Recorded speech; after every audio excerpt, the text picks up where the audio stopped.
अस्सलामुअलैकुम वरहमतुल्लाहि वबरकातुहू। लो बई जवानों, गल ਇਹ ਵੇ ਕਿ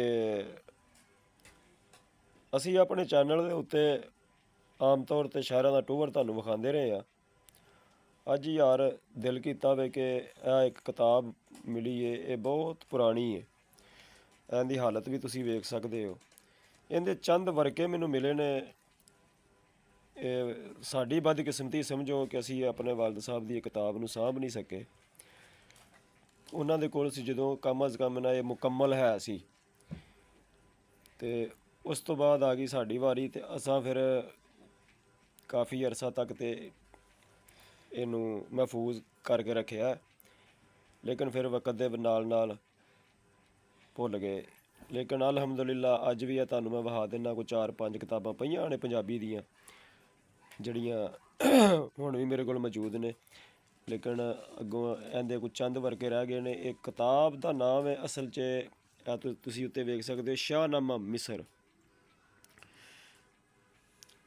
ਅਤੇ ਪਹਿਲੀ ਰਿਕੁਐਸਟ ਇਹ ਵੇ ਕਿ ਅਗਰ ਜਿਹੜੇ ਪੰਜਾਬੀ ਦਾ ਸ਼ੌਕ ਰੱਖਦੇ ਨੇ ਜਾਂ ਕਲਾਮ ਪੜ੍ਹਨ ਵਾਲੇ ਨੇ, ਇਹ ਤਕਰੀਬਨ ਜਿਹੜਾ ਇਹ ਹਾਲਾਂਕਿ ਇਹ ਹਿੱਸਾ ਅਵਲ ਹੈ ਇਹਦਾ, ਸ਼ਾਹਨਾਮਾ ਮਿਸਰ ਇਸ ਕਿਤਾਬ ਦਾ ਨਾਂ ਹੈ। ਅਤੇ ਇਹ ਕੋਈ ਬਾਬਾ ਜੀ ਅਲੀ ਮੁਹੰਮਦ ਸਾਹਿਬ ਹੋਏ ਨੇ, ਇਹ ਉਹਨਾਂ ਨੇ ਲਿਖੀ ਹੋਈ ਹੈ। ਇਹ ਜਿੰਨਾ ਸੈਫੁਲ ਮਲੂਕ ਲਿਖੀ ਹੈ ਉਹ ਮੁਹੰਮਦ ਬਖਸ਼ ਨੇ, ਇਹ ਅਲੀ ਮੁਹੰਮਦ ਨੇ। ਅਗਰ ਕਿਸੇ ਯਾਰ ਦੋਸਤ ਨੂੰ, ਕਿਸੇ ਸੱਜਣ ਬੇਲੀ ਨੂੰ ਇਹ ਕਿਤਾਬ ਕਿਤੋਂ ਮਿਲਦੀ ਹੋਵੇ ਜਾਂ ਕਿਸੇ ਦੀ ਸਮਝ ਆਉਂਦੀ ਹੋਵੇ, ਤਾਂ ਬਰਾਏ ਮਿਹਰਬਾਨੀ ਅਗਰ ਖਬਰ ਮਿਲੇ ਤਾਂ ਯਾਰ ਮੈਨੂੰ ਇਹ ਜ਼ਰੂਰ ਦੱਸ ਦਿਆ ਜੇ, ਇਹ ਮਿਹਰਬਾਨੀ ਕਰੋ। ਕਿਉਂਕਿ ਇਹ ਕਿਤਾਬ ਦਾ ਇੱਕ ਇੱਕ ਸ਼ੇਰ ਜਿਹੜਾ ਨਾ, ਉਹ ਜਿਹੜਾ ਬੰਦਾ ਵੀ ਪੰਜਾਬੀ ਦਾ ਸ਼ੌਕ ਰੱਖਦਾ ਨਾ, ਮੈਨੂੰ ਇੰਝ ਲੱਗਦਾ ਕਿ ਉਹਦੇ ਵਿੱਚ ਇੰਝ ਨਸ਼ਰ ਹੋ ਜਾਂਦੀ ਹੈ।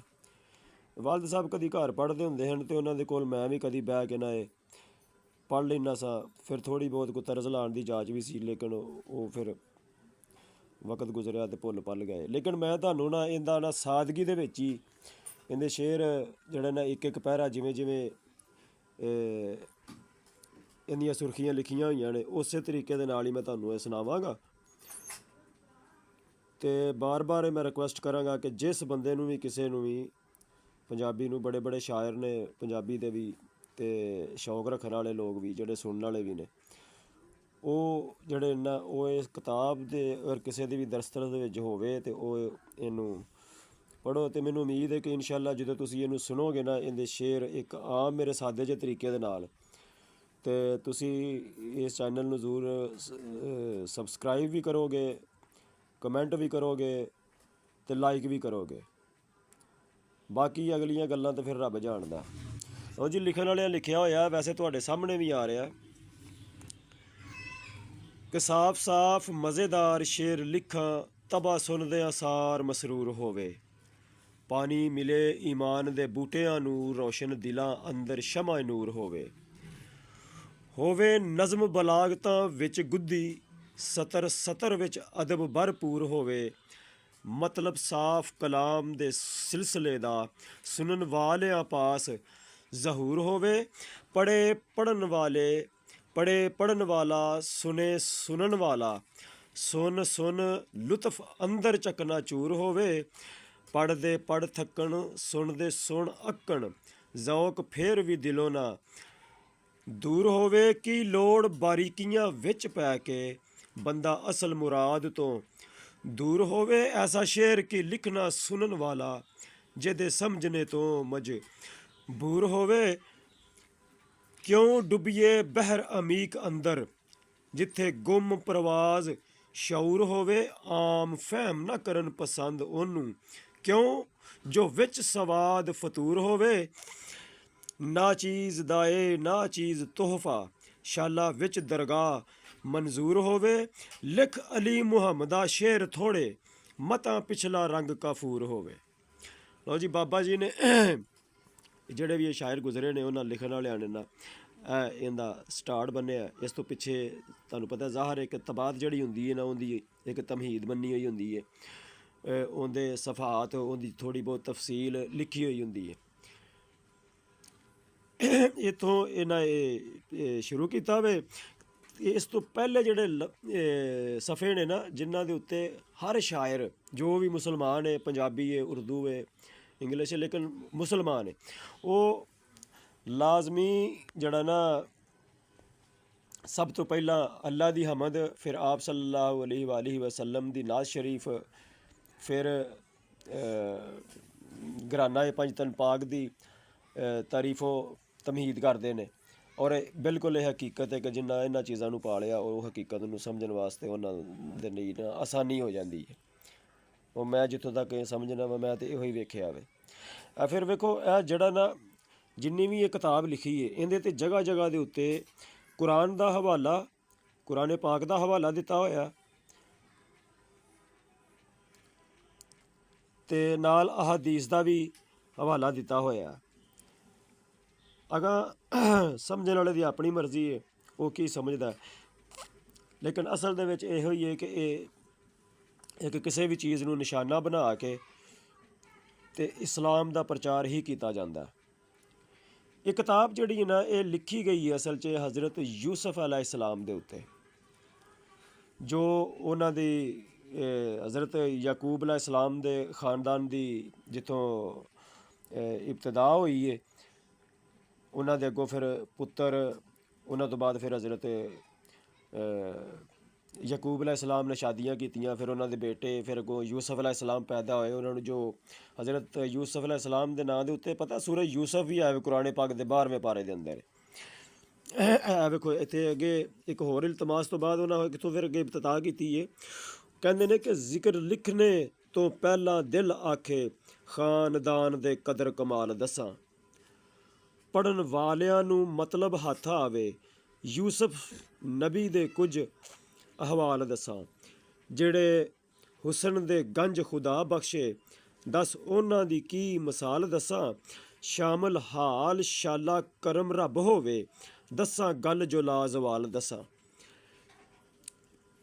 ਇਹ ਉਹਨਾਂ ਜਿਹੜਾ ਪਿੱਛੇ ਸ਼ੇਰ ਆਖੇ ਨੇ ਨਾ ਕਿ ਲਿਖ ਅਲੀ ਮੁਹੰਮਦ ਦਾ ਸ਼ੇਰ ਥੋੜ੍ਹੇ ਮਤਾ ਪਿਛਲਾ ਰੰਗ ਕਫੂਰ ਹੋਵੇ, ਇਹ ਉਹਨਾਂ ਦੇ ਨਾਲਜ ਦਾ, ਉਹਨਾਂ ਦੇ ਇਲਮ ਦਾ, ਉਹਨਾਂ ਦੇ ਇਸਲਾਮ ਦੇ ਉੱਤੇ ਸਰਚ ਦਾ ਇਹ ਇੱਕ ਬੜੀ ਵੱਡੀ ਇਹ ਅਕਾਸੀ ਕਰਦਾ ਵੇ ਕਿ ਉਹ ਕਿੰਨਾ ਇਸ ਚੀਜ਼ ਨੂੰ ਸਮਝਦੇ ਸਨ ਅਤੇ ਕਿੰਨਾ ਉਹਨਾਂ ਇਹਦੇ ਉੱਤੇ ਸਟੱਡੀ ਕਰਕੇ ਅਤੇ ਫਿਰ ਇਸ ਨੂੰ ਲਿਖਿਆ ਹੋਇਆ। ਅਤੇ ਅੱਗੇ ਫਿਰ ਹਜ਼ਰਤ ਯੂਸਫ ਅਲੈਹਿਸਲਾਮ ਦੇ ਖ਼ਾਨਦਾਨ ਦਾ ਤਜ਼ਕਰਾ ਜਿਹੜਾ ਉਹ ਉਹਨਾਂ ਸ਼ੁਰੂ ਕੀਤਾ।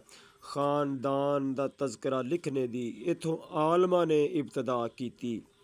ਇਬਰਾਹੀਮ ਇਬਨ ਤਾਰਖ ਨਬੀ ਸੱਚਾ, ਜਿਹਨੂੰ ਰੱਬ ਨੇ ਸ਼ਾਨ ਅਤਾ ਕੀਤੀ। ਇਬਰਾਹੀਮ ਇਬਨ ਤਾਰਖ ਨਬੀ ਸੱਚਾ, ਜਿਹਨੂੰ ਰੱਬ ਨੇ ਸ਼ਾਨ ਅਤਾ ਕੀਤੀ। ਇਹ ਅੱਗੇ ਫਿਰ ਵੇਖੋ ਨਾ ਕੋਈ ਤਫਸੀਲ ਵੀ ਲਿਖੀ ਹੋਈ ਹੈ।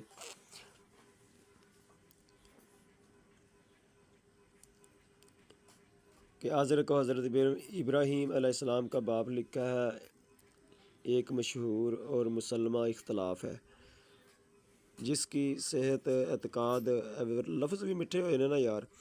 तो लिहाजा मैं जिन्ना को समझ सकना मैं उन्ना को तुहाडे गोशगुजार कीता वे। तो बाकी इंशाअल्लाह फिर इस तो बाद अगे जो जो यही वर्के पुटते जावांगे तो करते जावांगे। तो बाकी ये वे कि अपना भी ख्याल रखो, साडा भी। तो यह जिहड़ी साडी पंजाबी सकाफत है, पंजाबी साडा जिहड़ा कल्चर सी, रात नूं महफिलां बहणियां तो पंजाबी किताब मैं खुद अपनी जिंदगी दे विच वेखिया। अपने वालिद साहब नूं पिंड बहना कदी जां अपने नानके असीं जाने उत्थे उन्हां जाना तो दिल करे मेरे नानके सारी सारी रात ही बह के उन्हां कोलों किताब ही सुनते रहना। तो नानके साडे माशाअल्लाह माल डंगर दा दौर सी हर बंदे दे कोल ही। तो उन्हें अपना घ्यो गर्म करके लिया ताकि गला ना जी बवे। तो माशाअल्लाह बंदे भी सेहतमंद सन, दुध घ्यो खाण पीण वाले हैं, वो डाउन ही ना नहीं होंदे, सारी सारी रात भी चलते रहते हैं। हुण भी जिन्हें थोड़ी जी सर्विस की हुण भी वो बेहतर ने, पर वो दौर निराले हैं जो दीवियां दियां बत्तियां बाल के दीवे बाल के तो लोगों ने इहो जे शाहनामा मिसर या वारिस शाह सुनते होंदे सन, बाबे बुल्ले शाह का कलाम सुनना। वो अपना अपना जौक तो अपना अपना शौक सी, ਲੇਕਿਨ ਅੱਗੋਂ ਜਦੋਂ ਤੁਸੀਂ ਮੈਂ ਤਾਂ ਇਹਦੀ ਤੁਹਾਨੂੰ ਇਹਨਾਂ ਦੇ ਲਿਖੇ ਹੋਏ ਸ਼ੇਰ ਵਿਖਾਵਾਂਗਾ ਨਾ, ਜਾਂ ਮੈਂ ਜਿੰਨਾ ਮੈਨੂੰ ਸਮਝ ਆਇਆ ਮੈਂ ਬੋਲਣਾ ਸ਼ੁਰੂ ਕਰਾਂਗਾ, ਤੇ ਤੁਹਾਨੂੰ ਪਤਾ ਲੱਗੇਗਾ ਕਿ ਇਹ ਵਾਕਈ ਜਿਹੜਾ ਉਹਨਾਂ ਇਬਤਦਾ ਕੀਤੀ ਹੈ ਨਾ ਕਿ ਹੋਵੇ ਨਜ਼ਮ ਬਲਾਗਤਾਂ ਵਿੱਚ ਗੁੱਦੀ। ਇਹ ਵਾਕਈ ਬਲਾਗਤ ਵਿੱਚ ਗੁੱਦੀ ਹੋਈ ਹੈ। ਹੋਵੇ ਨਜ਼ਮ ਬਲਾਗਤਾਂ ਵਿੱਚ ਗੁੱਦੀ, ਸਤਰ ਸਤਰ ਵਿੱਚ ਅਦਬ ਭਰਪੂਰ ਹੋਵੇ, ਮਤਲਬ ਸਾਫ਼ ਕਲਾਮ ਦੇ ਸਿਲਸਿਲੇ ਦਾ ਸੁਣਨ ਵਾਲਿਆਂ ਪਾਸ ਜ਼ਹੂਰ ਹੋਵੇ। ਕਿ ਸੁਣਨ ਵਾਲਿਆਂ ਨੂੰ ਵੀ ਕੋਈ ਅਕਲ ਹੋਣੀ ਚਾਹੀਦੀ ਹੈ, ਉਹਨਾਂ ਨੂੰ ਇਨਸ਼ਾਅੱਲਾ ਰੋਸ਼ਨੀ ਮਿਲੇਗੀ ਜਿਹੜੇ ਬੰਦੇ ਸੁਣ ਕੇ ਅਤੇ ਇਹਨੂੰ ਸਮਝਣ ਦੀ ਕੋਸ਼ਿਸ਼ ਕਰਨਗੇ। ਅਤੇ ਸਾਫ਼ ਇੰਝ ਦੇ ਸ਼ੇਰ ਲਿਖੇ ਹੋਏ ਨੇ ਕਿ ਹਰ ਆਮ ਬੰਦੇ ਨੂੰ ਵੀ ਇਹ ਗੱਲ ਸਮਝ ਆ ਜਾਏਗੀ। ਤਾਂ ਠੀਕ ਹੈ, ਫਿਰ ਹੁਣ ਇਜਾਜ਼ਤ ਦਿਓ, ਬਾਕੀ ਅਗਲੇ ਵੀਲਾਗ ਦੇ ਵਿੱਚ ਕਰਨੇ ਆ। ਫਿਰ ਰੱਬ ਰਾਖਾ।